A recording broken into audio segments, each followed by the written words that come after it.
హైదరాబాద్లో కంప్లీట్గా హైడ్రా గురించే చర్చ గత కొద్ది రోజులుగా. అది రోజు రోజుకి పెరిగిపోతుంది. కారణం ఏంటి అంటే పేదల వరకు వచ్చేసింది హైడ్రా ఇప్పుడు.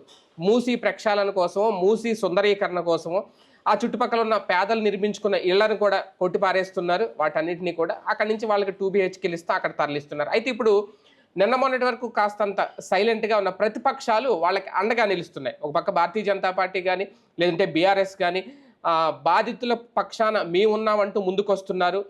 మీకు ఎటువంటి ఇబ్బంది ఉండదు, రక్షణగా మేముంటామంటూ హామీ ఇస్తున్నారు. అదే నేపథ్యంలో ఇప్పటికే హైకోర్టు దీనికి సంబంధించి వివరణ కోరింది. రంగనాథ్ని సమాధానం కూడా అడిగింది. ఆల్రెడీ హైకోర్టు స్టే ఇచ్చిన వాటిని కూడా ఎప్పుడైతే కూలగొడుతున్నారో దానికి సంబంధించి వివరణ ఇవ్వాలి అని. ఒక రకంగా కోర్టు ద్వారా హైడ్రాకు బ్రేకులు పడే అవకాశం ఎంతవరకు ఉంది?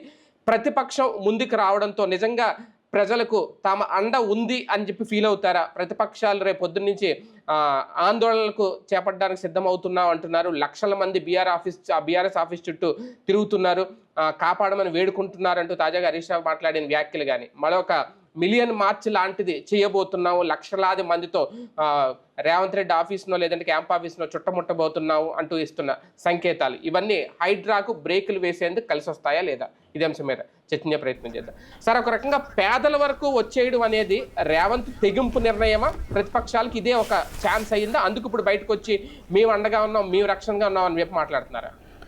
వాస్తవంగా మూసీ సుందరీకరణ హైడ్రాకి సంబంధం లే, నేను విన్నదైతే రంగనాథ్ గారు చెప్తున్న లెక్కే. అట్లాగే మొన్న ఎక్కడో చెరువు లోపల కట్టుకున్నటువంటి ఒక ఇల్లుని పేల్చారు బాంబులతో. అది హైడ్రాకి సంబంధించిన అంశం కాదు, అది లోకల్ వాళ్ళు చేస్తున్నారు. ఇప్పుడు ఎక్కడ ఏం జరిగినా చీమ చిటుక్కుమన్న హైడ్రా పేరు చెప్తున్నారు. హైడ్రా చేస్తున్న యాక్టివిటీ అది కాదు. హైడ్రా మొదట్లో పాజిటివ్గా వెళ్ళింది, పబ్లిక్ అందరూ హర్షించారు. తర్వాత క్రమంగా హైడ్రా మైనస్ అయింది. దానికి కారణం ఎప్పుడైతే తనకి తాను తన చుట్టూ గిరిగీసుకోవడం. ఇప్పుడు ముందు ఏమన్నారు నాగార్జున, దానికి చెరువు లోపల ఉంది కొట్టేశామని చెప్పారు, వెరీ గుడ్. తర్వాత ఏమన్నారు, బఫర్ జోను FTLలో ఎవరున్నా సరే కొట్టేస్తాం, ఏ పర్మిషన్స్ ఉన్నా కొట్టేస్తాం, అట్లా ఇవ్వడం తప్పు, అధికారులకు కూడా లేఖలు రాస్తామని చెప్పారు. అంతవరకు బాగానే ఉంది. అప్పుడు ఓకే, ఎవరైనా పెద్ద వాళ్ళకే టార్గెట్ చేసినట్టున్నాళ్లే రేవంత్ రెడ్డి, ధైర్యం చేశాడు కానివ్వండి. ఒకప్పుడు రోడ్ల విస్తరణప్పుడు కూడా ముందు ప్రతిఘటనలు వచ్చిన తర్వాత రోడ్లన్నీ విస్తరించబడ్డాయి కదా, ఆ విధంగా ఒక మంచి ఆలోచన చేసినట్టున్నాడు కానివ్వండి అనుకున్నారు. జనం కూడా పాజిటివ్గా నిలబడ్డారు. రంగనాథ్ గారికి అనుకూలంగా కూడా జరిగింది. ఎప్పుడైతే దుర్గం చెరువు, హైటెక్ సిటీ ఏరియాలోనూ అట్లాంటి చోట్ల నోటీసులు ఇచ్చి ఆపేశారు, అక్కడ చర్చకు వచ్చింది. అంటే బలిసినోడికేమో నోటీసులు ఇస్తున్నారా, బలం లేనటువంటి వాడినేమో తొక్కేస్తున్నారా? ఇక్కడ వీళ్ళు పేదలు కాదు, వీళ్ళు కూల్చింది హైడ్రా, విల్లాలు, అపార్ట్మెంట్లు, ఫ్లాట్లు, ఇళ్ళు. ఇవి ఎవరున్నాయి? పర్మిషన్ తీసుకుని కట్టారా, పర్మిషన్ తీసుకోకుండా కట్టారా? పర్మిషన్ తీసుకుని కట్టారు.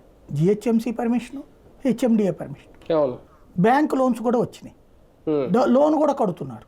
ఈవెన్ మొన్న అయితే వాళ్ళు గృహప్రవేశం చేసి 4 రోజులకు కూల్చేశారు. ఎలాగ అక్కడ? ఇంకొకటి, ఒక భూ వివాదం, భూములకు సంబంధించిన ఏ వ్యవహారం అయినా అధీకృత అధికారం ఎవరికి ఉంటుంది? రెవెన్యూ శాఖ ఉంటుంది. ఎందుకని? ఏనాం భూమి, పట్టా భూమి, రెవెన్యూ భూమి, రెవెన్యూ పోరం బోక, ఇట్లాగా 100 రకాల పేర్లు, వాటి వెనకాల ఉన్న హక్కులు, వాటి వ్యవస్థ ఏంటి అన్నది తెలిసేది రెవెన్యూ వాళ్ళకి. పోలీస్ డిపార్ట్మెంట్కి ఏం తెలుసుద్ది? పోలీస్ డిపార్ట్మెంట్ కొట్టే తెచ్చా, వాడి తప్పు వాడి కాదు, చట్టానికి విరుద్ధం, ఇంతే కదా. వాళ్ళకి రెవెన్యూకి సంబంధించిన లిటిగేషన్ ఏం తెలుస్తుంది? పోలీస్ అధికారులకు తీసుకొచ్చి IPSకి ఇచ్చారు, అందరూ కూడా ఇందులో పోలీసులే కదా. దాంట్లో వీళ్ళు కూల్చడానికి వీళ్ళకి అధికారాలు ఇచ్చారు, కానీ అసలు అది జెన్యూనా కాదా అన్నటువంటిది ఎవరు డిసైడ్ చేయాలి? అనుమతి తీసుకున్న దాన్ని కూల్చేటటువంటిది చట్ట ప్రకారం మాకుంది కాబట్టి FTL అని మాకు ఒకటి బ్లంట్గా ఒక కాగితం ఇచ్చేశారు, చెరువులకి సంబంధించినటువంటి FTL లేకపోతే ఇది అన్నది. మరి అదే అధికారులు కదా ఇదివరకు పర్మిషన్ ఇచ్చింది. FTL ఇప్పుడు ఎట్లా ఉంటుందంటే, ఫర్ ఎగ్జాంపుల్ హుస్సేన్ సాగర్ ఉందండి, హుస్సేన్ సాగర్ మనం చూస్తాం ఎంతవరకు ఉంటుంది? నక్లెస్ రోడ్డు మధ్యలో ఉంటుంది. కానీ ఒకప్పటి లెక్క ఏంటి? ఇవాళ ఉన్న సెక్రటేరియట్, LV ప్రసాద్ హాస్పిటల్ అవన్నీ కూడా హుస్సేన్ సాగర్లోనివే, బఫర్ జోనే కదా అది. ఒకప్పుడు లోయర్ ట్యాంక్ బండ్ మునిగిపోయింది ఇందిరా పార్క్ దాకా. ఎందుకని? బఫర్ జోన్ వల్లనే కదా అది. బఫర్ జోన్ అంటే ఏంటి? ఇది పొంగిన తర్వాత ఎక్కడ దాకా పోద్దా ఆడదాకా. అవును. మరి అప్పుడు నిండిపోయింది కదా అది. ఉమ్. మరి అప్పుడు అదంతా బఫర్ జోన్ కదా, ఇవన్నీ కన్స్ట్రక్షన్స్ ఉండకూడదు కదా. అవును. ఇది మనం ఏం చేస్తాం, చెరువులు ఇవి ఈవెన్ పల్లెటూళ్ళలో కూడా చెరువుకి సంబంధించిన ఎఫ్టీఎల్ని కౌంట్ చేస్తారు సాధారణ. అవును. ఎఫ్టీఎల్ అంటే అది నిండుగా ఉన్నటువంటి సందర్భం. దాంట్లో నీళ్లు లేనప్పుడు లోపలికి వెళ్ళిపోతుంది నీళ్ళు. ఇప్పుడు ఫర్ ఎగ్జాంపుల్ కృష్ణా నదిలో ఉంది, మీరు చూస్తారు ప్రకాశం బ్యారేజీ ఎగువనంతా కూడా 12 అడుగులు నీటి నిల్వ ఉంటుంది కాబట్టి. లేకపోతే విట్ టైంలో ఖాళీగా ఉంటుంది కిందంతా, మంచం వేసుకుని పడుకోవచ్చు మనం అక్కడ. సరే పడుకోవట్లేదు కాబట్టి నడుస్తుంది, కానీ అదంతా అక్కడ ఆ పిల్లలు ఆడుకుంటుంటారు, అదంతా చూస్తాం కదా ఎండాకాలం. అంటే ఆ ప్లేస్ అంతా ఓపెన్గా ఉన్నట్టే కదా. కాబట్టి అట్లాగున్న టైంలో అక్కడ కట్టారు కన్స్ట్రక్షన్స్. అది చెరువు లోపల భాగమే కాబట్టి వాటి మీద కూల్చడంలో తప్పు లేదు, దాన్ని చేయొచ్చు. కానీ బఫర్ జోన్ పేరుతో అది ఉన్నటువంటి నీటి ప్రవాహ ప్రాంతం అంటే అసలు హైదరాబాద్లో 3 వంతుల ప్రాంతం ఉండడానికి వీల్లేదు. ఇప్పుడు రోడ్ల మీద నీళ్లు నిలబడుతున్నాయి, నీటి ప్రవాహానికి అడ్డమనినే కదా. ఇప్పుడు పంజాగుట్టలో నీళ్లు నిలబడట్లేదా, బంజారాహిల్స్లో నీళ్లు నిలబడట్లేదా, జూబ్లీహిల్స్లో నీళ్లు నిలబడట్లేదా? మరి పరివాహకానికి అడ్డమే కదా అది. అక్కడ ఎప్పుడో చెరువులు ఉంటాయి కదా. నిజాం నవాబు ఇప్పుడు ఎన్ని చెరువులు ఉన్నాయి, అందులో ఇప్పుడు ఎన్ని మిగిలినాయి? రైట్, మిగిలిన వాటిని మేము కాపాడుతున్నాం, గుడ్. దాని లోపల కబ్జాలు కాపాడు. కానీ బఫర్ జోన్ పేరుతో తీసుకొస్తున్నది ఏంటి? హెచ్ఎండిఏ పర్మిషను, రెరా పర్మిషను, అలాగే జిహెచ్ఎంసి పర్మిషను, అట్లాగే కొన్నిటికి ఎల్ఆర్ఎస్ కూడా కట్టించుకున్నారు, రెగ్యులరైజేషన్ కూడా చేశారు కదా. చేసిన తర్వాత కూలిస్తే ఇప్పుడు వాళ్ళు ఎక్కడికి పోవాలి? నాశనం అవుతున్నది ఎవరు? చేసిందే ప్రభుత్వం కదా. అది కదా, ప్రభుత్వం ఇంకో ప్రభుత్వం కూల్చేస్తే ఎట్లాగా? కాబట్టి అక్కడ ఖచ్చితంగా ప్రజల్లో ఒక వ్యతిరేకత వస్తుంది. దాంతో ముందు జాగ్రత్తగా ఆచితూచి మాట్లాడి, ఫస్ట్లో ఎవరైనా మాట్లాడనుకోండి హైడ్రాకి, వీళ్ళందరూ కబ్జాకోరులు, వీళ్ళ మనుషులే కబ్జాకోరులు, అప్పుడు బీఆర్ఎస్ అంటే ఆ మాట అనేవాళ్ళు. కాబట్టి వాళ్ళు సైలెంట్గా ఉన్నారు ముందు. క్రమంగా ఎప్పుడైతే సాధారణ ప్రజల దగ్గరికి, మధ్యతరగతి ప్రజల దగ్గరికి వస్తుందో, ఇప్పుడు ప్రింట్ మీడియా, ఎలక్ట్రానిక్ మీడియాను మనం కంట్రోల్ పెట్టవచ్చు, కానీ సోషల్ మీడియా కూడా ఉంది కదా. అవన్నీ బయటకు వస్తున్నటువంటి నేపథ్యంలో వాళ్ళు కంటతడి పెడుతున్నటువంటిది ఆ మధ్యతరగతి మహిళలు వాళ్ళు చూస్తున్నప్పుడు ప్రతి ఒక్కరికి అర్థమవుతుంది. ఎగువ మధ్యతరగతి మాట్లాడుతున్నప్పుడు ఏం జరుగుతుంది, ఎందుకంటే వాళ్ళు చక్కగా ఎక్స్ప్లెయిన్ చేయగలుగుతున్నారు అక్కడ ఏం జరిగింది అన్నట్టు. ఇది ఎప్పుడైతే వస్తుందో పబ్లిక్లో అదేంటిరా అనే ఆలోచన వచ్చింది. ఇవాళ దీన్ని సమర్థిస్తే రేపు పొద్దున్న తనింటి పరిస్థితి ఏంటనే భయం వస్తుంది. దాని ఇంపాక్ట్ పబ్లిక్లో వచ్చినటువంటి ప్యానిక్ని ఇప్పుడు క్యాష్ చేసుకునే పని ఆటోమేటిక్గా బీఆర్ఎస్ చేస్తుంది. ప్రజా ప్రతిఘటనని తను క్యాష్ చేసుకుంటుంది. అది విమర్శలు ఊపందుకుంటున్నాయి. అందుకే సార్ ఒకటి, మొదట్లో మీరు అన్నట్టు అన్కన్వెన్షన్ మొదలెట్టినప్పుడు నోటీసులు ఇచ్చారు, తర్వాత కూడా కావూరి హిల్స్ వీటికి కూడా నోటీసులు ఇచ్చారు. ఇప్పుడు అంటే మరి మూసీది దానికి సంబంధం లేదని అంటున్నారు, కానీ అక్కడ కొన్ని ఇళ్లకు మార్క్లు వేశారు సార్. డైరెక్ట్గా నోటీసులు ఇవ్వకుండా మార్క్స్ వేసి వీటిని కూలగొట్టేస్తామని చెప్పి 2-3 రోజుల్లో కూలగొడతామని చెప్పేసి వెళ్ళిపోతున్నారు అనేది డైరెక్ట్గా బాధితులు చెప్తున్నమాటే. అది అంటే పేదల ఇల్లుకి వచ్చేసరికి నోటీసులు ఇవ్వరా, పేదల ఇల్లుకి వచ్చేసరికి డైరెక్ట్గా మార్కింగ్ వేసి కూలగొట్టేస్తారా అనేది కూడా ఇక్కడ ప్రశ్న. అంటే ఇక్కడ ఒక చిన్న లాజిక్ ఉంది. మూసీ పరివాహకానికి మాకు సంబంధం లేదు అని ఓపెన్గా అధికారికంగా చెప్పేసింది హైడ్రా చెప్పేసింది. అది నీటిపారుదల శాఖ ద్వారా చేయిస్తుండాలి. రెవెన్యూ, నీటిపారుదల శాఖ, జిహెచ్ఎంసి ముగ్గురు కలిసి చేస్తుండాలి. అది వాళ్ళ టీమ్గా చేస్తుండాలి. ఎందుకంటే మార్కింగ్లు వేస్తున్నారు అంటే అది రెవెన్యూ వాళ్ళు చేయగలరు, హైడ్రా చేయగలరు. హైడ్రాకి మార్కింగ్లు చేస్తారు. అదే హైడ్రాకి సహజంగా అది కుదరదు. బేసిక్గా లాంగ్ స్టాండింగ్ వ్యూలో అయితే మంచి ఆలోచన. ఎందుకంటే ఇప్పుడు ఫర్ ఎగ్జాంపుల్ ఈ టైంలో పరిష్కరించకపోతే ఆ శాశ్వతంగా అట్లా ఉంటుంది. ఇప్పుడు ఎప్పుడు మూసీ నది పొంగినప్పుడల్లా వీళ్ళందరూ మునిగిపోతారుగా, సఫర్ అవుతారు కదా. ఇప్పుడు మీకు విజయవాడలో మీరు అబ్జర్వ్ చేయండి, ఇప్పుడు మన సింగినగర్ ఇదంతా ఉంది కదా, సింగినగర్ నుంచి కుందావరి కంట్రీకి దాకా, అంటే ఫ్లైఓవర్ దిగిన దగ్గర నుంచి కుందావరి కంట్రీకి దాకా ఒకప్పుడు కృష్ణా నది లోపల ఇల్లు కట్టుకున్నోళ్ళు, ఒకప్పుడు భాస్కరరావుపేట డిపో బస్ స్టాండ్ ఇప్పుడు ఉంది కదా, కొత్త బస్ స్టాండ్, ఈ బస్ స్టాండ్ ఉన్న ప్లేస్లో పాకలు వేసుకుని ఉండేవాళ్ళు. అలాగే హైవేకి అటు ఇటు పాకలు వేసుకుని ఉండేవాళ్ళు. వాళ్ళందరినీ ఏం చేశారు, దానివలన ఆ ప్రాంతానికి ఇబ్బంది అవుతుంది అన్నటువంటి ఉద్దేశంతో వాళ్ళని బాధ్యతాయుతంగా అక్కడి నుంచి వెళ్ళమంటే వాళ్ళు వెళ్ళన్నారు. ఎందుకంటే వాళ్ళందరూ 1 టౌన్లో కూలీ పనులు చేసుకుంటారు, బీసెంట్ రోడ్డు ఇట్లాంటి చోట్ల కూలి పనులు చేసుకునే కుటుంబాలు అనమాట. ఇవన్నీ దగ్గర కాబట్టి అక్కడ పాకలు వేసుకుని ఉంటున్నాం అని చెప్పేసి వాళ్ళకి అక్కడ కరెంట్ ఉండేది, పన్ను కట్టించుకునేవాళ్ళు, మంచినీళ్ళ పైపులు కూడా ఉండే ఆ ఏరియాలో, గవర్నమెంట్ మంచినీళ్ళ పంపులు ఉన్నాయి ఆ ఏరియాలో. అట్లాంటివన్నీ చేసుకొచ్చినాయి ఎలక్షన్స్ ఓట్లు వాళ్ళందరూ కూడా అదొక డివిజన్ అవన్నీ కూడా. కానీ ఏం చేశారు వాళ్ళందరినీ కూడా ఓ లారీ పట్టుకొచ్చి ఆ ఇంట్లో సామాన్లన్నింటినీ లారీలో వేసి వీళ్ళని కూడా తీసుకెళ్ళి ఒక చేతికి తాళం చేతులు ఇచ్చి ఒక ఇంట్లో వదిలిపెట్టారు. అక్కడ సిస్టమేటిక్గా ఖాళీ చేయించారు. ఫస్ట్ కొంత గొడవ అయింది కానీ సిస్టమేటిక్గా చేసుకెళ్ళారు. చేయడం వల్ల అది లాంగే. ఇప్పుడు ఎక్కడ సింగినగర్, ఎక్కడ బస్ స్టాండ్, కృష్ణలంక ఎక్కడ, సింగినగర్ ఎక్కడ, దాదాపు 7-8 కిలోమీటర్ల అవతల ఉంటుంది.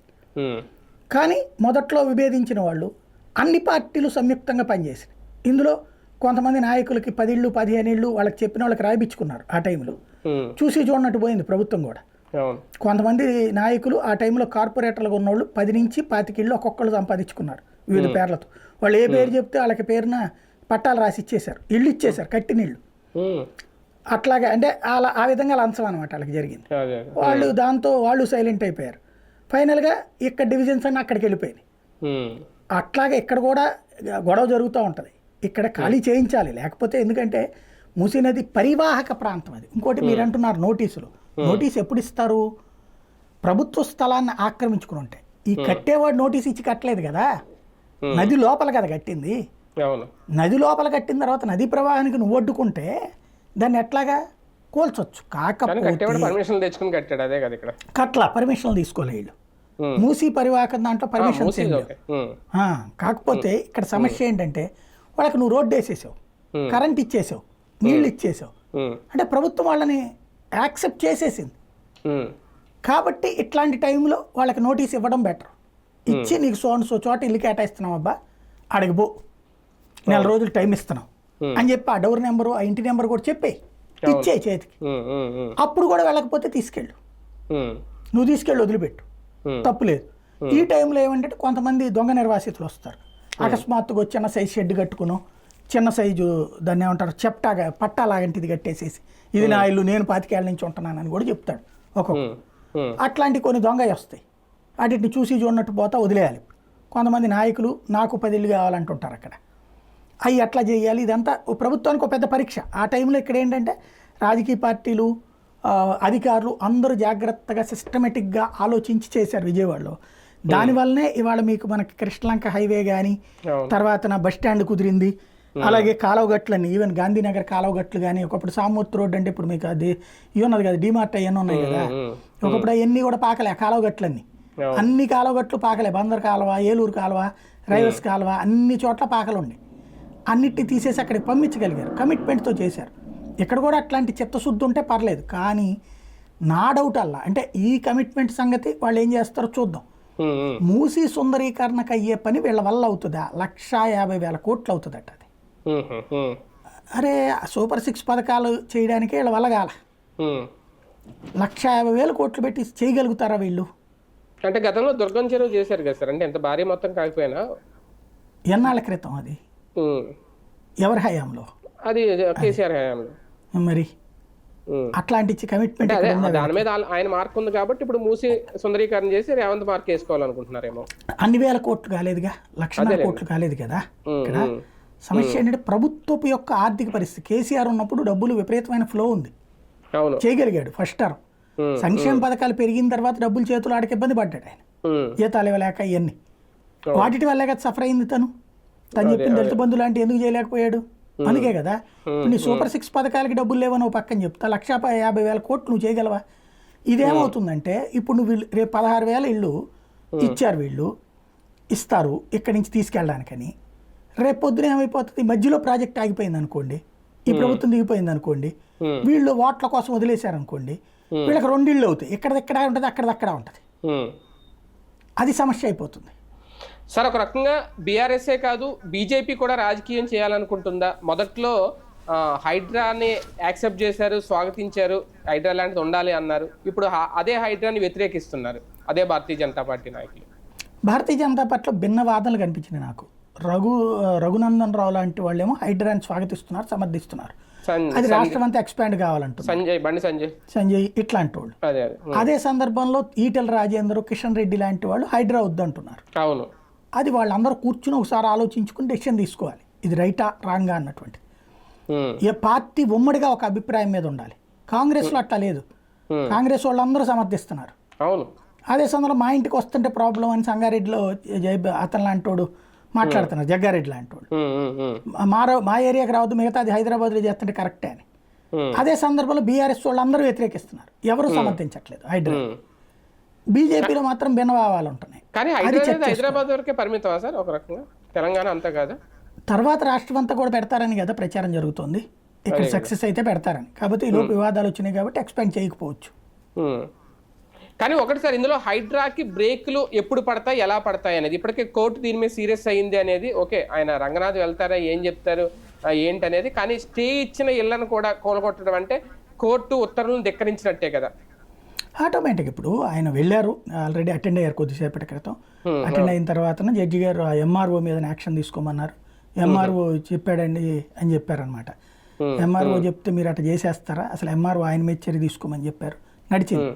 బేసిక్గా ఎప్పుడు కూడా వీటిలో అధికారులు చివరిలో ఇరుక్కుంటుంటారు, ఇబ్బంది పడుతుంటారు. దానికోసం వ్యవస్థ ఆపాల్సిన పని లేదు. రోడ్ల విస్తరణ లాంటిది కనుక సక్రమంగా జరిగిందంటే ఎందుకు జరిగింది, ఎంతోమంది అధికారులు ఇబ్బందులు పడ్డారు అక్కడ సహజంగా. కాకపోతే హైడ్రా నేననేదల్లా నువ్వు చేస్తే అందరికీ చేయి, ఒకటికి నోటీసులు ఇవ్వడం ఒకటికి లేకుండా చేయబాక. అదే కదా. ఇంకొకటి, ఎవరైతే అమ్మిన వాళ్ళ చేత బిల్డర్ల చేత వాళ్ళకి డబ్బులు ఇప్పించు, లేదా వాళ్ళనట్ట నడి రోడ్డు మీద వదిలేయడం ఏంటి? లక్షల రూపాయలు ఒక మధ్యతరగతోటి జీవితకాలం సంపాదన తీసుకొచ్చి ఒక ఇంటి మీద పెట్టాక ఆ ఇల్లు కూల్చేసి రోడ్డు మీద పడేస్తే ఏంటి ఆడ బతుకు? అంత ఆలోచన రాహిత్యంగా ఎట్లుంటుందో ప్రభుత్వం. ఇంతకుముందు ఒకప్పుడు ఇదే రేవంత్ చెప్పాడు, కేసీఆర్ టైంలో అయ్యప్ప సొసైటీలో ఇల్లు కొలుస్తుంటే రెగ్యులరైజ్ చేసే అధికారం నీకుంది, ఎందుకు చేయవు, ఎంతమంది చేయట్లేదు, జూబ్లీ హిల్స్ కబ్జా కాదా, బంజారా హిల్స్ కబ్జాలు కాదా, అవన్నీ చేసి ఇక్కడ ఎందుకు చేయవని. మరి అట్లాంటప్పుడు నువ్వు చేయాలి కదా వీళ్ళకి. ఏ ఎల్ఆర్ఎస్ వేస్తావు, బీఆర్ఎస్ వేస్తావు, బీపీఎస్ వేస్తావు, తీసుకుని రెగ్యులరైజ్ చేస్తే అయిపోయేది కదా. అదే చెరువు లోపల ఉన్నది, ఇబ్బంది ఉంది, దాని మీద చెప్పి వాళ్ళకి చెయ్యి చర్య. కానీ అట్లా చేయడం కరెక్ట్ కాదు కదా సమస్య. రేపు భారీ ఎత్తున ప్రజా ఉద్యమాలు లేదంటే ఆందోళనకు సిద్ధమవుతున్నాం అనేది ఆల్రెడీ హరీష్ రావు చెప్పిన, బీఆర్ఎస్ నాయకులు చెప్తున్నా. రేవంత్ తనకు తానే ఒక పెద్ద పరీక్ష పెట్టుకుంటున్నారా? రేపొద్దున నిజంగా ఆందోళన ఉద్యమాలు మొదలైతే అది రేపొద్దున ఇబ్బంది కదా ఆయనకి? ఒకటి, బీఆర్ఎస్కి ఒక లైఫ్ ఇస్తున్నాడు రేవంత్. టాపిక్లు ఏమీ లేవు అనుకున్నారు, టాపిక్లు రేవంతే ఇస్తున్నాడు. పబ్లిక్ స్పందన ఎట్లుంటుంది అన్న దాని మీద ఫ్యూచర్ ఆధారపడి ఉంటుంది. రేపొద్దున నిజంగా పబ్లిక్ వాళ్ళంతటాలు స్వచ్ఛందంగా లక్షలాది మంది వచ్చారనుకోండి, ఇక ఎవడ ఆగడు. రేపొద్దున బీజేపీ ముందుకు వస్తే అందరూ దిగుతారు రోడ్డు మీదకి. అదే జనం రాలేదనుకోండి, ఇదో రాజకీయ డ్రామా కంటే ఉట్టి బీఆర్ఎస్ వాళ్ళు వాళ్ళే కనబడ్డారు అనుకోండి, ఇదో రాజకీయ డ్రామాగా కొట్టేస్తారు.